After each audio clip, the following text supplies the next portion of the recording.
तुके मु आउची चंदका बिलुआ केते कष्ट करी मु मो स्वप्नर घरटा को तैयारी करथिली हेले से मूर्ख बिल्डर वाला मो सबु स्वप्नर घरटा को बागी चारकार करी देला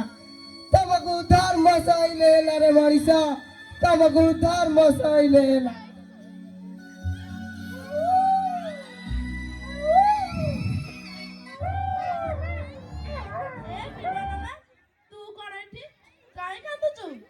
कौन कहबी लो कोकी नानी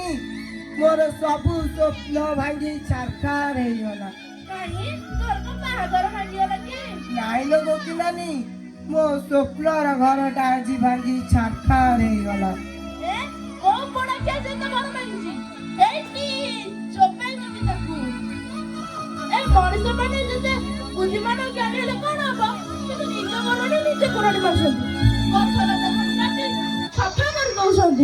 गछलता काटी कैसे वायु प्रदूषण होची वायु प्रदूषण होबा फल रे केते रोग सब होची जेमिति कि जादू काछ कुंडे इत्यादि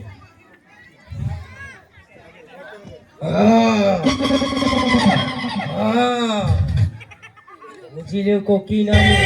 तू जो कथाटा कहले मो मन को पाइला ए मनीष जाति आम घर द्वार भांगी छत्र करदेले हमर ए सातो स्वप्नर घर को भांगी धूली सात करदेले हमर ए पिला छुआ को नहीं हमें केउठी रहबू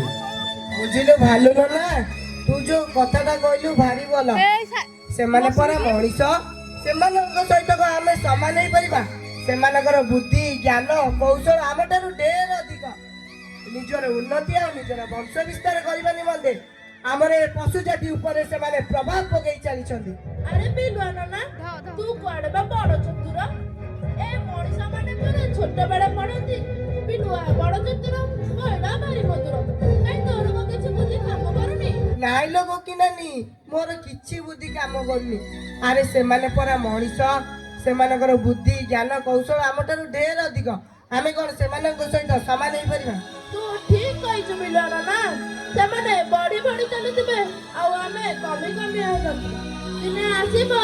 आम मानक वंश सब लोप पाई जिवो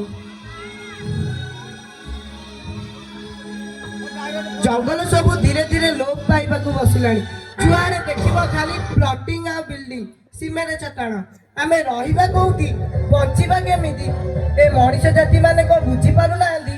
तू ठीक कहिछु बिलुआ ना दिने न दिने आम मानक वंश सब लोप पाई जिवो तोरी बेली दिन बिलुआ ना तोरी बेली भी मु दिने घरटिए करिथिली से घर एबे सब भांगी जाईची सेठी एबे माळ माळ बिल्डिंग आ सीमेंट चटाण मु एबे बासरा होई याने तेने मुंड किंचुची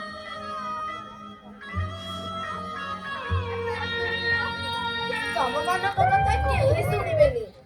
अरे बिलुआ अरे छाड़िया में तू कोन एठी जाने मनीष माने राजधानी भुवनेश्वर को आराम रे रहिबा पई हम रहिबा स्थान गुडी को ध्वंस करी चाली छ ताले में कोन करिबा चलो आमे जेते अछे हाथी बाघ हेटा बिलुआ आमे समस्त बसी जाई ताको राजधानी भुवनेश्वर भितर को ध्वंसई बसिबा ओ ताको रहिबा स्थान को ध्वंस करि देबा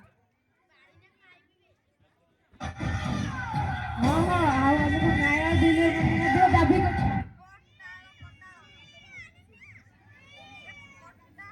बसु एकता जिंदाबाद जिंदाबाद बसु एकता जिंदाबाद जिंदाबाद बसु एकता जिंदाबाद